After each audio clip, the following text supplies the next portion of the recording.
A ideia da aula de hoje é a gente começar a falar um pouquinho, né, sobre o passo que a gente sai da etapa da análise para o projeto. Então, lembrando só, né, que todos aqueles artefatos, todas aquelas atividades que a gente acaba falando lá na modelagem, né, são fundamentais para que a gente possa fazer um projeto orientado a objeto bem sucedido. Isso significa que para ser bem sucedido, nosso projeto tem que ter coerência com os requisitos e com tudo que o usuário deseja, né? Então a gente fala um pouquinho lá, por exemplo, na disciplina de Comp3 de verificação e validação, né? Que na prática um dos dois é você conferir se os artefatos que foram gerados durante, né, a modelagem do projeto, eles estão de acordo um com o outro, e o outro conceito está relacionado a verificar se tudo o que foi feito está de acordo com o que o usuário, ou o cliente, né, ou o contratante deseja do sistema. Então, a gente sai da etapa de análise, lembrando que a etapa de análise a gente está vendo lá a elicitação de requisitos, a gente está vendo a descrição dos casos de uso, né? A gente está vendo também requisitos não funcionais, as regras de negócio e os diagramas de classe de análise e os DSS, né? São tudo coisas que são revisões de modelagem que eu coloquei alguns materiais para vocês. Então, a ideia é que a gente continue falando um pouquinho sobre o projeto e entrando nos detalhes específicos que a gente precisa para realizar o projeto. Então, o objetivo do projeto, né, a gente vai ter um norte, né? Nosso norte é sempre tentar chegar em elementos que vão auxiliar a gente a desenvolver. O que significa auxiliar a gente a desenvolver? Significa que na prática eu não vou ter que pensar nas coisas de modelagem, né? Eu não vou ter que pensar no que está sendo feito quando a gente for lá codificar. A gente vai ter que estar pensando em quais são os melhores padrões, né, de código. Quando eu chamo padrão de código, eu estou falando de a melhor forma de se implementar na linguagem de programação, ou, né, desculpa, isso na codificação, tá certo? Ou qual é a melhor forma de você usar determinado framework, né, ou a melhor forma de se realizar o projeto que foi gerado utilizando a arquitetura que foi informada. Então, na prática, quando a gente sai da modelagem para o projeto, a gente está tentando chegar no meio termo entre o que foi feito, né, o, o que tem que ser realizado, contemplado pelo sistema, para como isso deve ser feito. Lembrando que o como aqui não é como codificar, tá certo? A gente vai gerar, por exemplo, um diagrama de sequência que vai mostrar a interação do sistema com o usuário, né? Na prática, esse diagrama de sistema ele é independente de tecnologia, ele é independente de framework. Então vai ser algo que você consegue ver como o sistema será programado. Você consegue bater, né? Mas não é equivalente à codificação, né? Isso é um erro comum. As pessoas acabam tentando reproduzir exatamente o que está no código no diagrama de sequência e vice-versa. Não é por aí, né? A gente tem lá no final do curso, por exemplo, um mapeamento, né, dos diagramas de sequência, os diagramas de projeto em código, e aí a gente consegue entender a motivação. A motivação é que a gente consiga, lá no final, ter um projeto de sistema que vai ser utilizado ou pode ser utilizado com tecnologias diferentes, né? Ele é independente de linguagem de programação e coisas do gênero. Bom, e aí, no projeto, a gente vai estar sempre trabalhando com a modelagem dinâmica e a modelagem estática dos objetos, né? O que é a modelagem dinâmica? É como o conjunto de objetos que participam de um cenário do caso de uso, lembrando, né, que um caso de uso é um roteirinho que você segue para poder realizar uma ação, uma ou várias ações, mas na prática são várias ações para o usuário, para o ator primário alcançar determinado objetivo, né? E um diagrama de sequência vai, de certa forma, mostrar quais são os objetos que interagem para esses passos serem realizados, né? Então, na prática, A modelagem dinâmica vai ser representada pelos diagramas de sequência ou os diagramas de comunicação. E a modelagem estática já está mais relacionada com o diagrama de classes, né, que mostra a estrutura, como estruturar determinado conjunto de classes para interagir, como eles vão estar estruturados para armazenar. Então é como se eu falasse, né, que a modelagem estática é a estrutura lá do nosso prédio, é como os objetos, as classes se relacionam, estão compostos, né? E a modelagem dinâmica é exatamente como eles vão interagir para realizar um cenário, uma forma de executar um caso de uso. Rapidão, professor. Oi. Você vai passar sobre diagrama de sequência? Só por saber se eu tenho que pegar isso por fora. Não, Eu não sei eu isso. vou. Eu só estou adiantando isso daqui, porque como não teve, né, o pessoal não veio na outra aula, e tem semana acadêmica agora, vai complicar um pouquinho se eu não começar.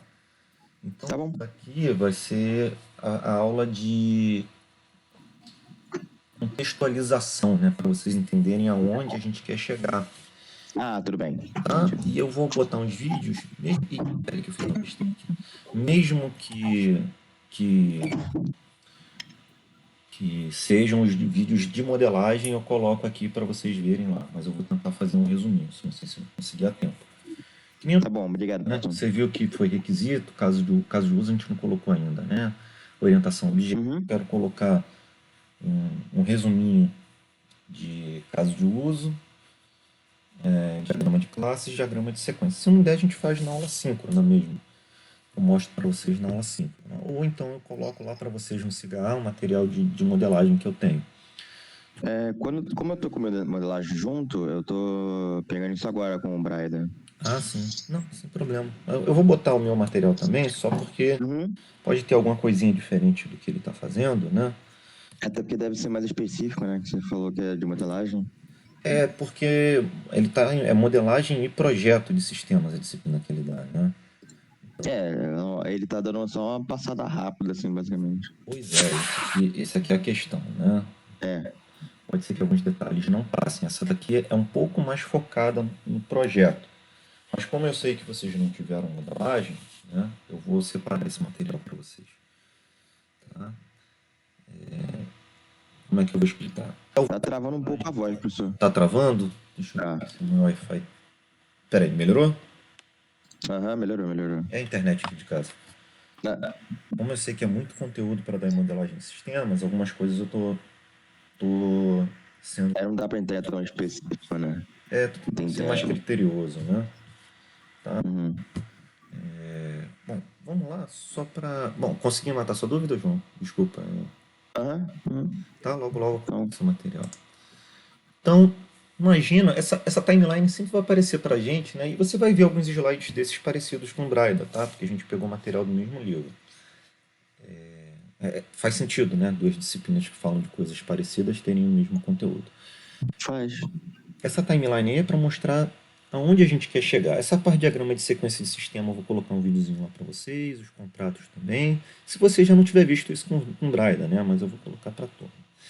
Então agora a gente está pensando em como sair lá dos requisitos para chegar na parte de começar a ver a interação entre classes, objetos, para que assim a gente possa já começar a entender qual vai ser o padrão que a gente vai utilizar para poder codificar, né? Vou traduzir. É como se a gente falasse o seguinte: a gente já entendeu todos os requisitos, o que tem que ser feito, poucas coisas a gente vai modificar, né? Ou a gente vai atualizar, né? Conforme a gente vai interagindo, e agora a gente está pensando propriamente no projeto. A gente está pensando que, olha, eu tenho um conjunto de classes, eu tenho um conjunto de casos de uso, e aí? O que eu faço com isso? Vou aplicar aqui alguma técnica para, por exemplo, melhorar o meu diagrama de classe para facilitar determinada interação, né? E aí essa facilidade de interação tem um conjunto de regrinhas que a gente vai falar quando a gente estiver falando dos catálogos, né? Isso eu já até comentei com vocês, né, de baixo acoplamento, alta coesão, né? Diminuir acoplamento para melhorar a flexibilidade das classes, a usabilidade e até o tempo de vida do teu projeto, né? E para facilitar também a codificação. Então a gente está entrando nessa etapa de começar a projetar o sistema a partir desses artefatos. A arquitetura lógica, né, que a gente fala, é justamente você tentar estruturar a aplicação de forma que fique mais fácil você implementar. Então, de novo, tradução, você vai começar a dividir o sistema não só por classes e objetos, também vai começar a dividir o sistema por objetivos, né? Aí esse cara aqui vai cuidar da persistência, esse cara aqui vai cuidar da segurança. E aí vai ter, né, alguém pensando sobre isso e você vai ter que adequar o seu projeto a isso, né? Então, na prática, a gente vai fazer esse pulo daqui para a arquitetura lógica, mas é como se a gente pensasse que a gente está pulando direto para o projeto orientado a objetos, tá? Por que eu estou falando isso? Porque a gente já tem uma disciplina, né, para quem é do currículo antigo, que é Comp 3, que fala da arquitetura lógica, e para quem é do currículo novo, você pode usar como optativa, né, que fala também sobre isso, mas ela também está disponível para os dois currículos lá do curso. Então vamos lá. Até então, né, a gente estava lá com os nossos requisitos funcionais bonitões, a gente já sabe mais ou menos o que tem que ser feito, né? E aí, agora a gente está começando a destrinchar isso em como os elementos que estão dentro desse requisito funcional vão começar a colaborar. Então, primeira coisa que a gente tem que fazer, né, é tomar cuidado na forma como a gente vai proceder para realizar o projeto. Tá? Então, só lembrando, a gente entendeu o que deve ser feito na análise. Né? Agora a gente já tem uma ideia de, por exemplo, escopo. Acho que de tudo que a gente aprende na análise, o mais importante é o escopo. Né? Não colocar coisa demais que dê mais trabalho e, ao mesmo tempo, não simplificar demais e acabar colocando algo que o usuário não quer, que está faltando coisa ou está muito simples. E a gente vai passar em como a gente vai fazer esse tipo de coisa. Bom, o primeiro passo, a gente vai ter um foco maior na análise, que é, por exemplo, o DSS, né? Que na verdade não é um diagrama UML, é um macete que a gente faz para facilitar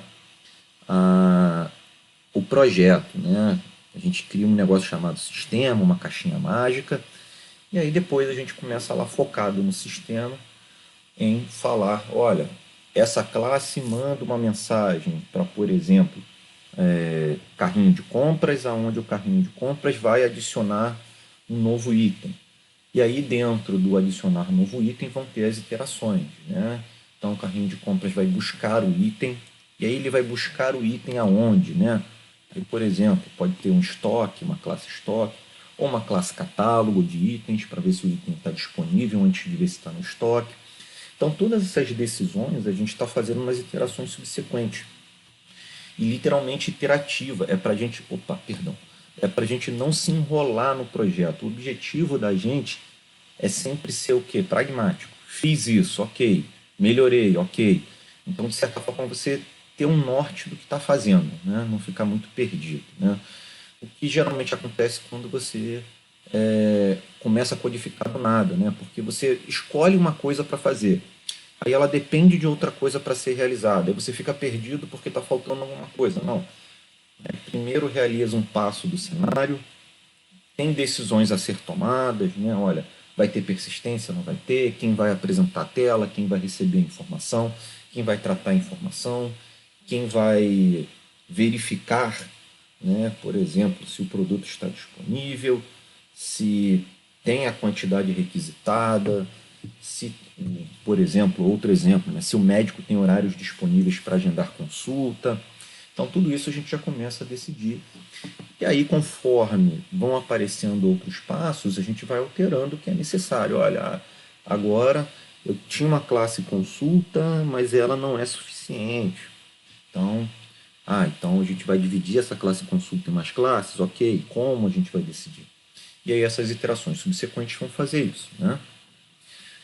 Bom, então, claro que a gente acaba pensando nos métodos iterativos evolutivos porque é muito mais fácil, né? Você faz teste e refatora, você faz teste e refatora, né? Na prática, É para a gente ter em mente que é assim que a gente vai trabalhar, tá bom? Então, basicamente, deixa eu só ver esse slide aqui. As primeiras interações de elaboração, coberta de requisitos devem estabilizar. Bom, né, elaboração, cerca de 80% dos requisitos estão definidos e refinados de forma segura. Tá? Isso daqui eu acho que eu já vou falar em outro momento. Eu vou deixar isso aqui quietinho para não ficar repetindo a mesma coisa, tá? Beleza. Isso aqui eu não vou discutir agora. Bom, então vamos lá. Isso aqui é importante para a gente, tá? Vamos entender. Talvez o Braida fale sobre isso, né, para você, João, mas existem três formas de a gente pensar no projeto, tá? O primeiro é você sair codificando. Ah, não, entendi mais ou menos, eu tenho um chute das classes, então já vou sair codificando, né? Geralmente as pessoas que fazem isso usam a IDE para ajudar. O cara vai lá, coloca a classe, bota um comentário, né, e vai na ignorância, né? Esse é o cara que você codifica mais rápido. Talvez em projetos pequenos até você tenha algo de qualidade ao final mais rápido do que as outras formas. Em contrapartida, a chance de você pular alguma coisa, esquecer alguma coisa ou não conseguir, né, depois evoluir é muito grande. Então, o codificar é muito bom, você tem que só ver seu escopo, né? Imagina numa equipe, bom, cenário de hoje, né? Plural, no sentido de vários idiomas e várias localizações, né? E remota, onde cada um trabalha no seu tempo, no seu horário, então você não tem mais aquela iteração. Se você sai codificando no projeto direto, as pessoas vão ter que adivinhar, de certa forma, o que você fez. Por mais que você comente o código e que o código seja uma boa prática, nem sempre dá para você expressar tudo lá no texto, né? Principalmente o comportamento estático, né? A estrutura, no que você pensou, qual o design pattern que você aplicou. E aí a próxima pessoa que vai pegar no seu código vai olhar e falar, caramba, o que esse cara fez, né? Tava alcoolizado, tava sob uso de drogas, né? Você vai ver no catálogo Goff, né, que se você não entender o motivo de você ter usado o pattern, você vai achar que aquilo dali é devaneio, alguém surtou e fez aquilo, né? Enquanto aquilo tem um motivo, tem um objetivo, o que fica mais claro quando você faz o projeto. Depois a gente pode pensar em algo um pouco mais rebuscado, né, que é desenhar e depois codificar. Aí, de novo, a gente vai estar usando a IDE para ajudar a gente. Por que a gente usa a IDE? Porque tem várias IDEs que já fazem refatoração, tem algumas ferramentas de UML que são integradas com IDE, né? E aí, por exemplo, você pode pegar um diagrama de classe e já gerar os códigos da classe, o que é uma facilidade para a gente, né? E aí só preencher, por exemplo, as etapas de iteração. Bom, e aí esse cara está no meio termo, né? Claro que a gente não vai fazer um modelo ML completo e totalmente igual ao que você modelou, né? Você tem a liberdade poética de abstrair algumas coisas para facilidade, mas em contrapartida não é só sair codificando e colocando comentário, né? Então você dá um suporte maior para uma futura evolução, para uma futura manutenção, coisas do gênero. E o apenas desenhar, que é quando você está fazendo um projeto pensando em coisas do tipo MDA, né? Então existem metodologias de desenvolvimento, né? A MDA, por exemplo, é o Model Driven Architecture, que é você fazer uma arquitetura dirigida a modelo, e aí você vai se basear no MDD, que é o Model Driven Development. Na prática, é você fazer o desenvolvimento orientado ao modelo. O que significa isso? Você vai fazer um desenho muito completo. Aí imagina que você tem uma caixa mágica, que você bota os seus desenhos no ML, você coloca lá um cartucho. Aí esse cartucho, por exemplo, é o cartucho de C. E aí ele vai pegar C não, né? C++, porque o ML orientado a objeto, C vai ficar estranho.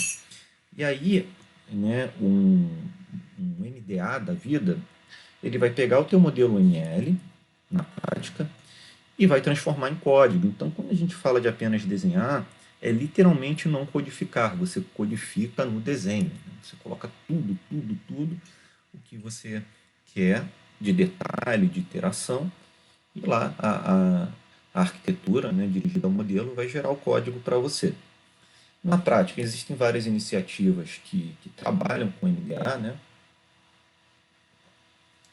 Elas geram bastante código, mas ainda ficam os buraquinhos para a gente preencher, tá? O modelo MDA não é perfeito, por isso tem muita gente que não acredita muito no MDA. Isso não significa que não funcione, tá? Existem fábricas de software que só trabalham com ferramentas de MDA. Bom, até aí tudo bem, João?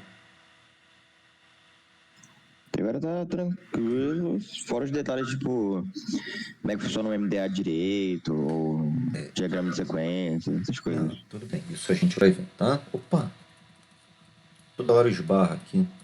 Estou num escritório novo aqui, tudo embananado. Então, MDA é meio complicado, né, de eu explicar como funciona. É um monstro. Mas imagina isso, é como se fosse vamos dizer assim, vou falar uma coisa feia, um compilador de diagrama UML que você diz a linguagem alvo. A única coisa, que geralmente quando a gente fala de compiladores, né, o compilador tem a linguagem alvo definida. O MDA você parametriza. Você pode escolher qual é a linguagem alvo, né? Então, por exemplo, tentando lembrar um nome aqui, mas tem um que gera para Java, né? Gera arquitetura web para Java. E aí tem os problemas, porque como Java muda muito de versão para versão de framework, É, aí a atualização dele é um pouco mais complicado. Mas já vem um pouco, já vem pegado pra web, hoje em dia. então assim, mas funciona bonitinho. Eu já vi gente codificando. Né? Por incrível que pareça, o Braille já trabalhou em projeto assim, como sou amigo dele há muito tempo. Depois eu vou lembrar o nome da ferramenta, agora está me falhando a mente. Mas tem algumas ferramentas sim, né? Mas é bacana, é uma coisa legal de se testar, só não é trivial de se explicar como funciona. Te explicar, eu posso dizer, vou te mostrar as arquiteturas, eu vou te mostrar um desenho da arquitetura, tudo muito bonito, mas na hora do vamos ver do código é um pouco mais embaixo, né?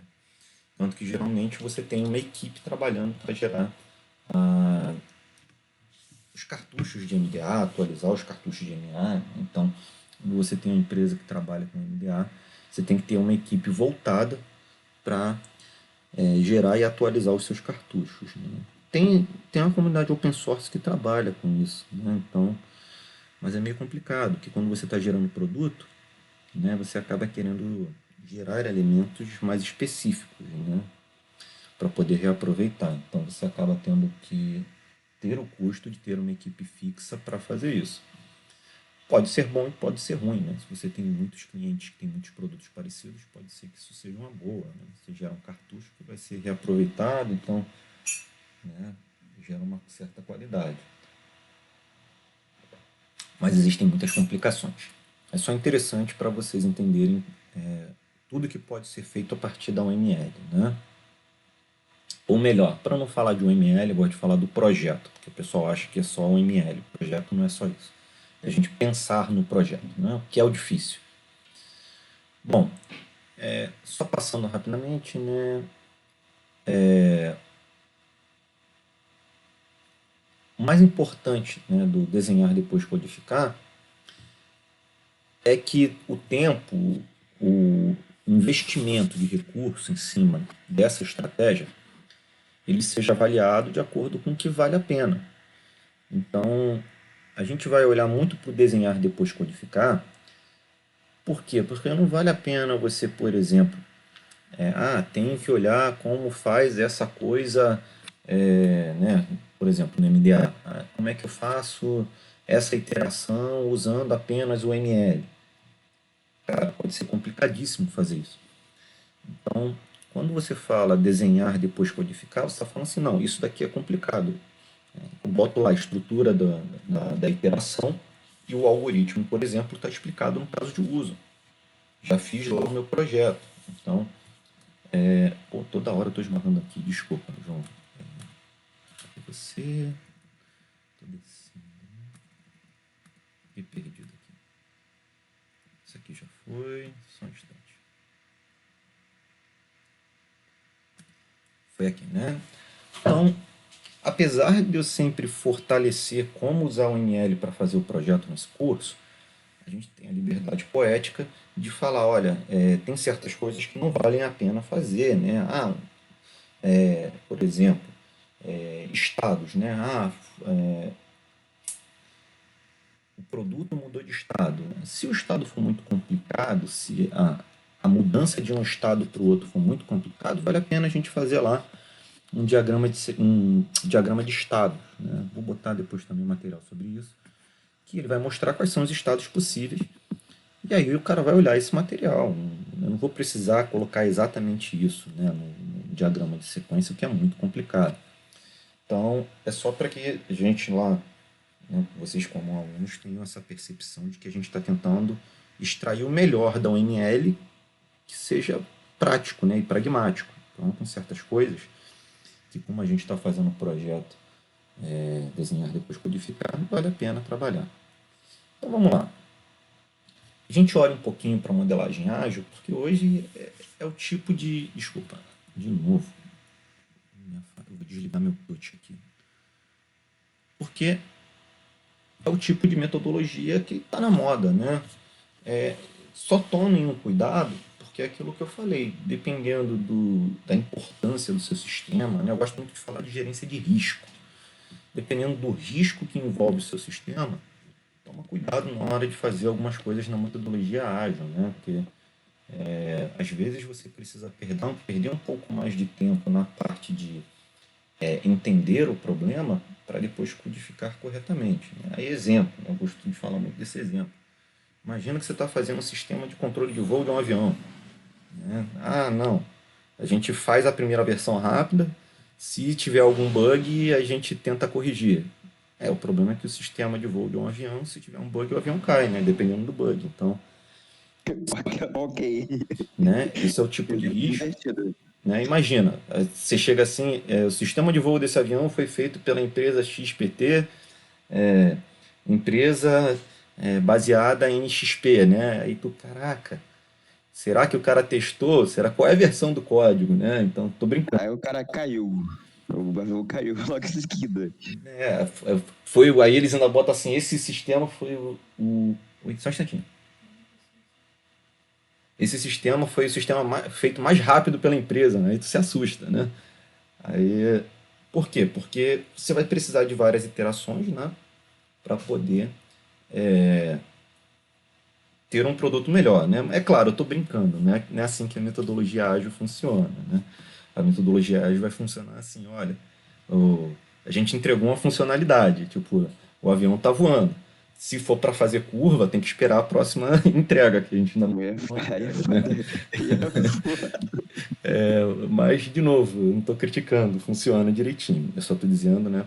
Gosto de brincar com isso para a gente não achar que só existe metodologia ágil no mundo.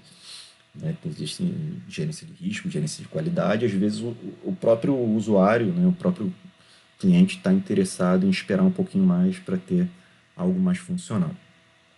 Mas vamos lá. A gente vai focar um pouquinho na metodologia ágil para a gente também se desvencilhar de toda a formalidade que vai ter entre modelar, projetar e codificar. Bom, aí a gente tem que citar quem trabalha com metodologia ágil, né? Então, um dos objetivos dele é reduzir a sobrecarga do desenho, modelar para entender e comunicar em vez de documentar. Isso é literalmente um dos princípios ágeis, né? Codificação antes de documentação.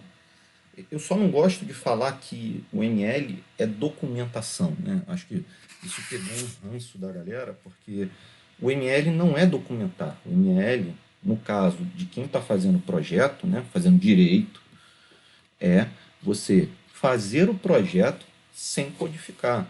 Tá? Então só tem que tomar um cuidado para a gente não amarrar as coisas. Né? Posso fazer diagrama de sequência numa metodologia ágil? Posso, desde que o foco seja o sistema ao invés do diagrama. É isso que a metodologia ágil preza, né? Que algumas pessoas perderam isso e criaram burocracias no processo unificado, né? Ficou muito burocrático. Então, assim, De novo, eu vou desenhar se for interessante, né? É isso que eles falam. Se não for interessante, eu saio correndo e vou codificando. Isso é para também, né, que vocês entendam que não significa que não dá para usar o ML na metodologia ágil. Só que o problema é que às vezes a galera chega, não sabe fazer o ML e quer fazer o ML aprendendo, né? Então vai demorar, não tem como. Então, um dos objetivos nas nossas disciplinas de modelagem projeto, é que vocês aprendam a fazer isso para quando chegar na prática lá já saber, né, perder o menor tempo possível. Eu sei que é difícil, né? Eu, por exemplo, tive que aprender na prática. Literalmente tive que fazer enquanto eu desenvolvia o sistema, tive que estudar o material enquanto eu não sabia fazer as coisas, mas sabia codificar. E eu fui tendo que fazer ao mesmo tempo, né? Por isso que eu falo, eu não recomendo que vocês façam isso, que assusta. Bom, então, aí a gente está tentando falar mais ou menos, né? Bom, é difícil para quem nunca lidou na prática com o ambiente de desenvolvimento entender a diferença dessas metodologias, né? Mas, tirando a pandemia, né, falando de equipes, o que o pessoal fala de usar a modelagem ágil e desenho leve? É não se preocupar com formalidade. Então, por exemplo, a gente tem uma mania muito feia de tudo querer usar ferramenta, né? Eu parto do princípio de usar a ferramenta mais simples e que funcione. Eu sugiro para vocês que vocês usem o Asta, que eu já vou mandar o link para vocês. E eu sei que funciona bonitinho. Porque eu não quero perder tempo mexendo com ferramenta que não funciona. Então, quando a gente fala lá de modelagem ágil e desenho leve, às vezes a gente está falando literalmente de nem usar o computador. Bota lá um quadro na parede, desenha. Né? Vocês vão ver que tem alguns slides aqui que inclusive são desenhos. Então vamos lá, faz o diagrama de sequência, desenha na mão, rápido, tira foto, guarda. Depois, se você quiser, né, você pode passar para o diagrama. Ou não, eu sei fazer muito rápido. Tudo bem, projeta lá para todo mundo ver, vai fazendo, porque o importante no final é mais o que foi gerado, né, o diagrama que foi gerado, do que se ele foi gerado bonitinho na ferramenta. E isso é um problema, né, quando você trabalha com uma pessoa muito burocrática, porque o cara quer fazer o desenho bonitinho e tal. E aí aquela história, né, para tirar 10 primeiro você tem que tirar 5. Né? Então, se você não conseguiu nem fazer o desenho na mão, no papel, rápido, né, para que você está tentando formalizar tanto? Então, isso permeia muito a modelagem ágil, né, e facilita quando você sai do ambiente da ferramenta. Isso significa que eu não posso usar a ferramenta? Não, pelo contrário, você pode, desde que isso não atrapalhe na hora de você fazer o projeto. Né? Se você já é ágil usando a ferramenta, use a ferramenta. Beleza. Então,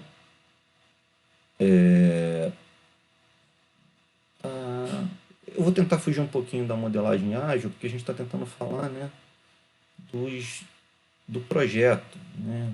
Mas não é aconselhável na modelagem ágil, né, formalizar muito desenhos por conta do tempo. E isso daí vira um mito, porque às vezes o cara acha que, então já que não é para gastar tempo desenhando, eu também não vou fazer o diagrama de classes. Não, peraí, não é isso que eu estou falando. Você tem que fazer o diagrama de classes, ele é importante. Né? O que não pode é você ficar lá, 3 semanas fazendo um diagrama de sequência, enquanto esse tempo é importante para você codificar. Você tem que fazer os modelos rápido, de forma rápida, de forma objetiva. Né? Então, isso é uma coisa também que tem que tomar cuidado, tá?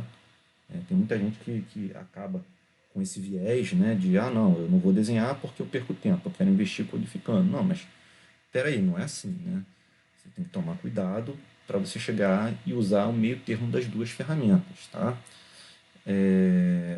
O mais importante que a gente pode pegar da modelagem ágil é essa questão de interação com os outros membros, né? E a gente vai trabalhar com isso, a gente gerar diagramas em paralelo. Então, quando a gente começar a falar de projeto, vocês vão ver que a gente vai ter um diagrama de classes inicial, e aí a gente vai começar a fazer um diagrama de sequência, que é literalmente, entre aspas, assim, programar, sem codificar, os passos do caso de uso. E é claro que vão ter alterações nas classes. Então a gente vai fazer o quê? Um outro diagrama de classe, que é o diagrama de classe de projeto, que vai colocar todas as alterações. Eu vou jogar fora o diagrama de classe de análise? Não, não posso. Porque o meu diagrama de classe de projeto, ele tem que ser o quê? Ele tem que ser parecido com o diagrama de classe de análise. Tem que pegar os dois e falar, ah, tá, eu parti do diagrama de classe de análise para o de projeto. Né? E por que eu tenho que fazer isso? Porque em algum momento tem alguém planejando o banco. Quem planeja o banco não vai planejar do diagrama de sequência de projeto, do diagrama de classe de projeto, porque o diagrama de classe de projeto tem todas as decisões para codificar e não para fazer o banco. Então ele vai sair do diagrama de classe de análise. Inclusive, ele pode projetar o banco ao mesmo tempo enquanto você está projetando o código. Inclusive, ele pode implementar o banco ao mesmo tempo em que você está implementando o sistema. É claro que o objetivo disso é que o meu código consiga ser mapeado para o banco. Né? Isso pode gerar um pouquinho de código a mais para mapear, né? Mas isso não significa que eu vou ter que mudar o modelo conceitual nem de um nem do outro. Né? Os planos continuam. Toda a questão de formalidade para, por exemplo, garantir a normalização do banco, para garantir que o design pattern vai ser implementado, elas vão estar lá. Pode ser só que no código tenham 3 classes, né? E no banco tenha só uma. E aí você vai ter que mapear isso para o banco. Isso não vai ser um problema, porque essa classe 1 provavelmente é uma classe que apareceu no modelo de classes de análise, que só gerou as 3 classes. Então você vai ter equivalência. Entende, João? Aonde eu quero. Uhum.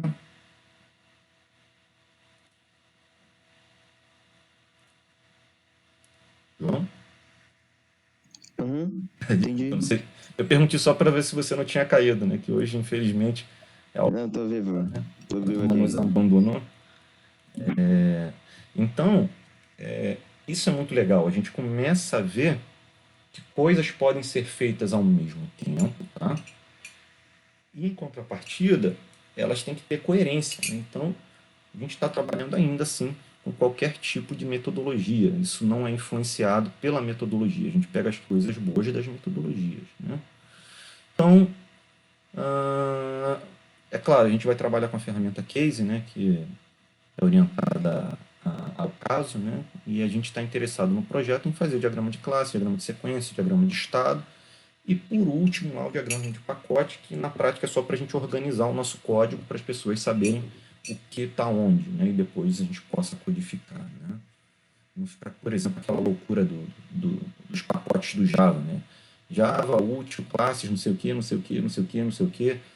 Aí, no nosso diagrama, né, a gente pode colocar os pacotes que interessam, né, para a gente não ficar perdido lá no código. Então, a gente sabe que em algum momento tem determinada classe ali dentro. Bom, a ferramenta aqui serve para engenharia reversa, né? A gente não fala muito em engenharia reversa, mas sabendo as técnicas de projeto, a gente consegue fazer um mapeamento de um código para um diagrama de classes. Inclusive, existem ferramentas que fazem essa leitura para a gente. Bom, aqui tem a sugestão, tá, da literatura, eu vou deixar isso mais nos slides para vocês, mas é uma sugestão de tempo, só que assim, é muito complicado de eu falar de tempo, porque depende do escopo do seu trabalho, né? Geralmente as metodologias trabalham com iterações de 2 semanas, hoje em dia.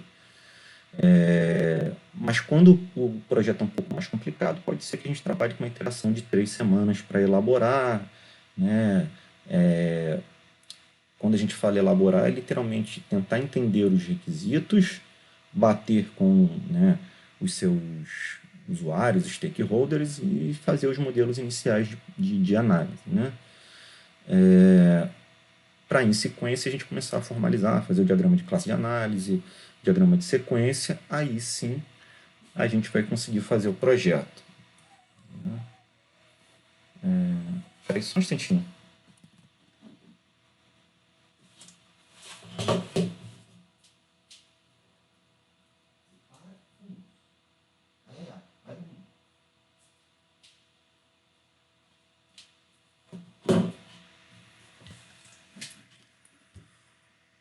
Bom, então agora a gente vai falar um pouquinho sobre os modelos estáticos. Né? Rapidamente, os modelos estáticos geralmente são coisas que definem a estrutura dentro do seu código. Né? Quando a gente falar lá de arquitetura, a gente vai ter um diagrama mostrando qual é a arquitetura do seu sistema. Quando a gente estiver falando do projeto, a gente está falando de o quê? De classes, objetos, interação entre eles vão ser os diagramas estáticos, tá? E aí, desculpa, iteração entre eles vão ser os diagramas dinâmicos. Então, existem outros diagramas também que aparecem, como o diagrama de pacote, que eu já falei o que é, o diagrama de implantação, que fica mais complicado, mas na prática é como a aplicação, né, vai ser, qual é a estrutura que você representa para poder entregar o resultado final, né? Mas hoje em dia isso daí é um pouco mais complicado com a questão de entrega contínua, mas é possível de usar isso com entrega contínua também. De novo, a gente está focado mais no projeto, então a gente está trabalhando lá com o diagrama de classe e o diagrama de sequência, né, que são os modelos dinâmicos. Né? Desculpa, diagrama de estados, não, diagrama de sequência e o diagrama de comunicação. E aí as coisas que podem aparecer são os diagramas de estados e o diagrama de atividades. Né? Os diagramas de atividades a gente já botei material lá para vocês sobre eles. É uma ferramenta importante da gente saber, apesar de nem sempre a gente conseguir usar. Então vamos lá, exemplo. É isso que a gente está querendo gerar a partir do nosso projeto, da nossa modelagem, né? Então imagina que a gente saiu de um primeiro momento, de um caso de uso lá, né, que tem uma parte que é um sistema que joga dados. Sei lá, uma gamificação, né? Colocar uma característica de jogo dentro de uma etapa de um projeto de alguém para facilitar o aprendizado do uso do sistema. Então, e aí, em algum momento, o cara joga um dado. Né? Então, olhando para a direita, a gente tem um modelo dinâmico que é representado por um diagrama de sequência. Como eu disse para você, nesse primeiro momento, a gente não está muito preocupado com a formalidade. Então, é um desenhozinho literal na mão, né? Mostrando, por exemplo,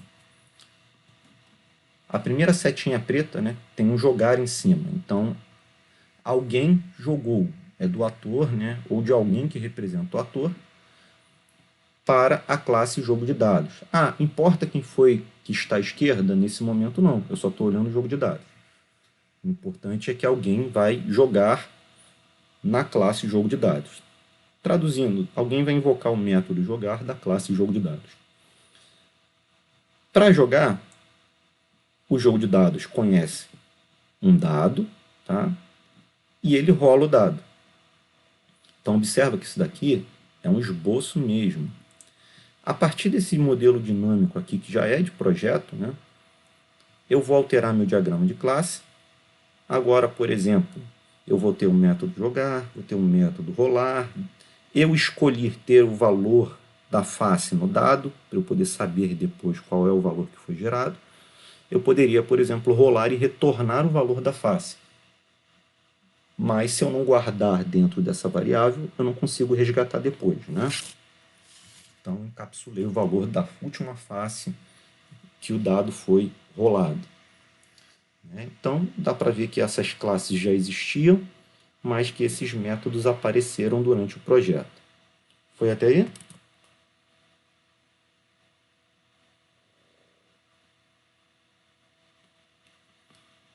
Acredito que sim, né?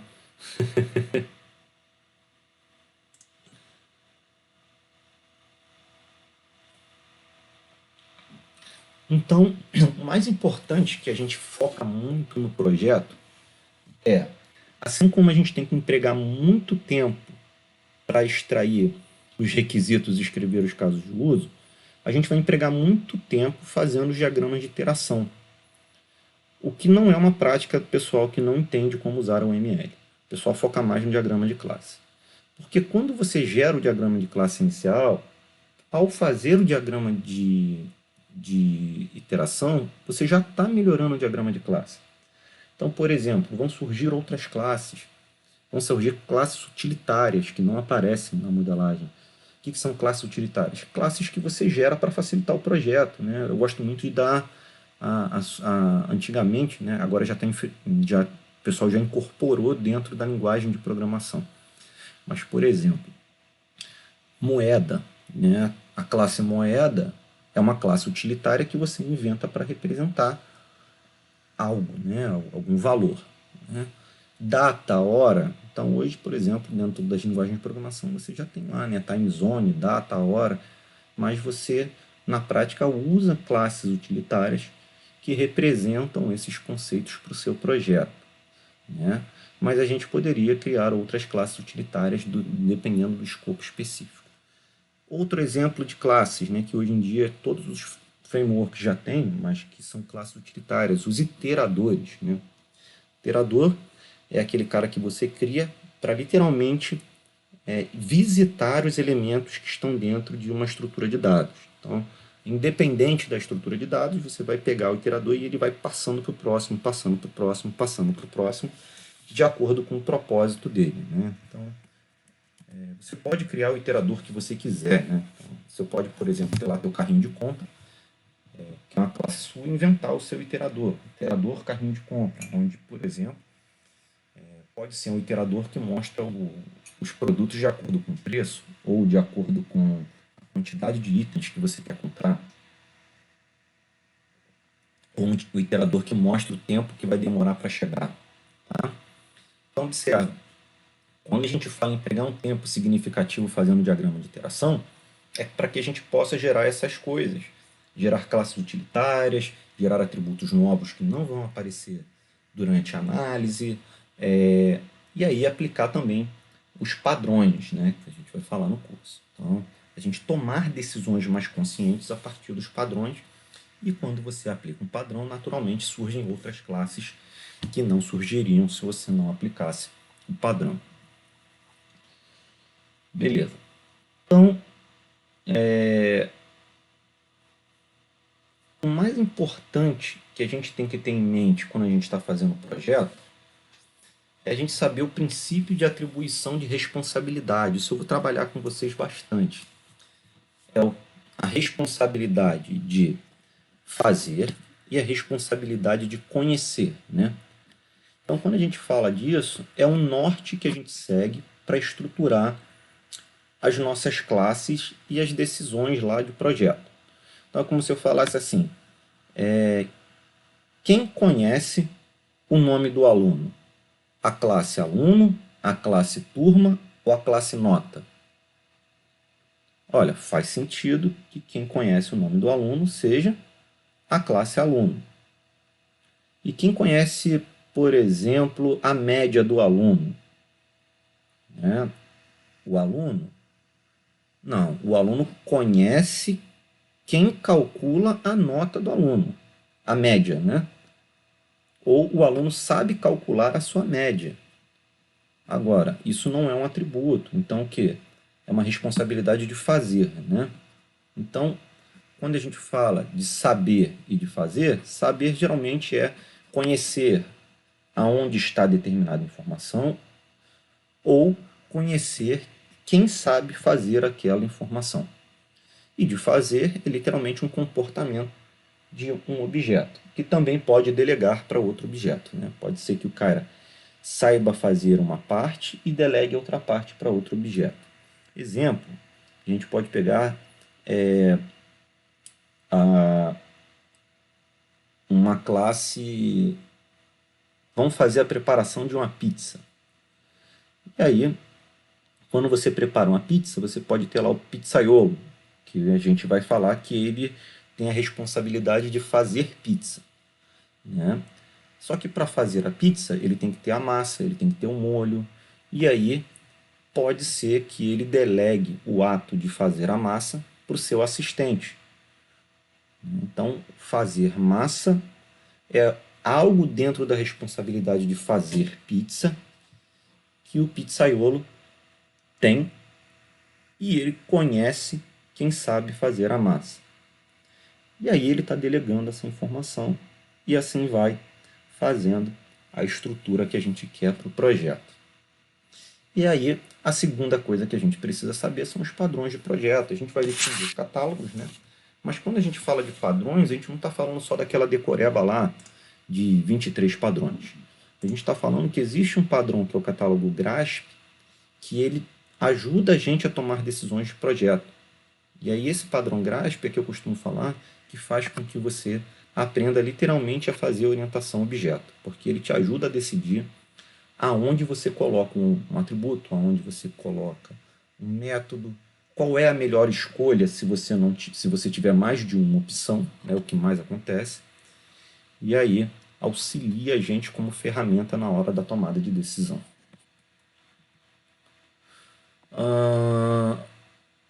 Bom, uma outra técnica que eu vou falar com vocês é o CRC, né? O que é o CRC?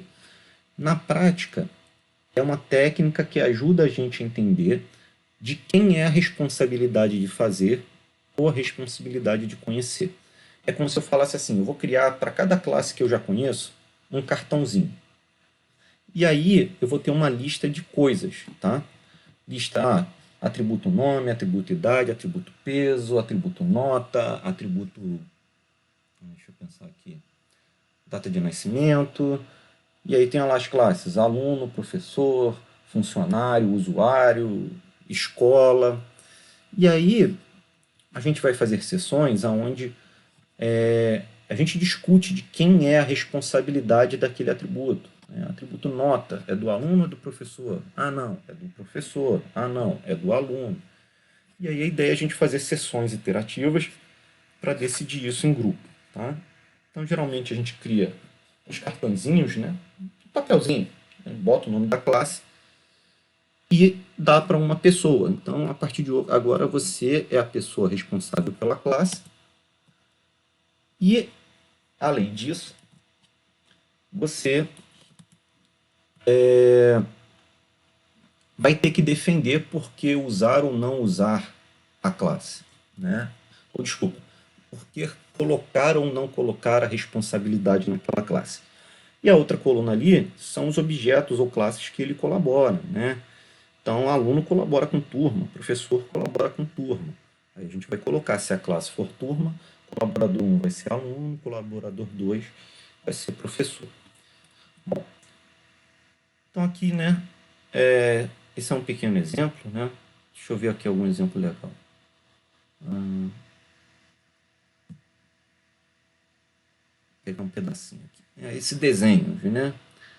Então, eu tenho uma classe desenhos que contém figuras, acumula atualizações e restaura pedido, que são dois métodos, né, dos comportamentos. Então, contém figuras, é a responsabilidade de conhecer, de ter. Né? Acumular atualizações é conhecer também, não é um comportamento. Né? E restaura pedido é um comportamento, de fazer. Ele colabora, desenho, colabora com a figura, com a visão de desenho e controlador de desenho. E aí todos esses caras que estão à direita têm um cartãozinho para eles. Beleza? Até aí, João? Aham. Eu tô meio grogzinho, porque é 8 da manhã, né? Mas essa aula vai ficar gravada, né, professor? Porque depois eu revejo tendo tudinho. Não, fica tranquilo. É só para eu saber se você está acompanhando. Também não adianta eu sair falando e você não está entendendo, né? Senão eu volto. Não, tô acompanhando. Você Só é o único não feedback que eu garanto tenho hoje. só não garanto que vai ficar tudo gravado agora. Não, aí a gente repete, tá? Não tem problema não. Você vai ter o vídeo. Não, tendo gravado, eu revejo no fim de semana, anoto tudinho. Não, fica tranquilo. Vamos lá. Pra gente terminar também, porque terminar muito tarde.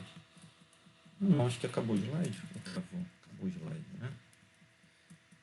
Bom, eu pretendo tentar fazer, se der tempo, uma sessão de CRC com vocês, tá? Com a turma, claro. Isso é legal, isso é legal. Se existir turma. Assim como eu fiz aquele exemplo lá, né, de orientação objeto. Não sei se você já assistiu esse vídeo, né? Eu fiz um... Ainda não, tem muito vídeo pra ver, professor. Da lavanderia. Tô enrolando aí, fim de semana eu vou ver tudo.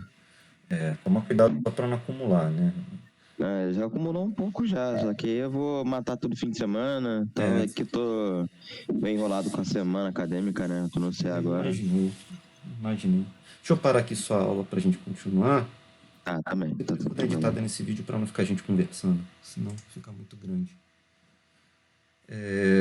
Não, mas eu imaginei, eu só tenho que tomar cuidado, porque se eu falo assim, não, faz no tempo de vocês nunca fazem, né? Aí complica um pouquinho. Só toma cuidado com isso, não é por mim não, para você ter tempo de fazer as coisas. E os videozinhos lá que eu coloquei curtos foi justamente para vocês conseguirem ter tempo de assistir. Só essa aula que ficou grande, mas ele abriu o YouTube e abriu o Instagram automático aqui já. Né?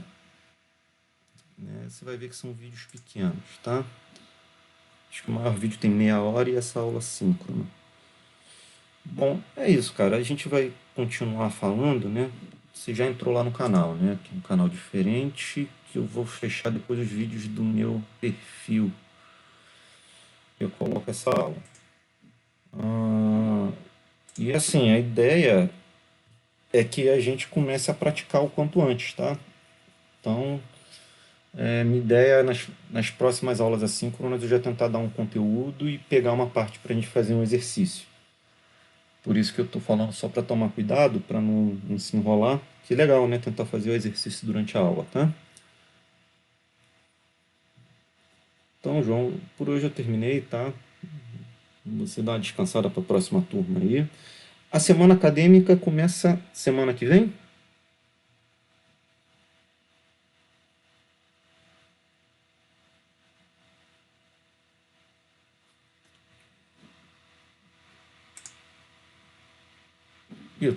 Eu tô falando sozinho aqui, eu encerrei o negócio lá e eu acho que eu tô falando sozinho aqui.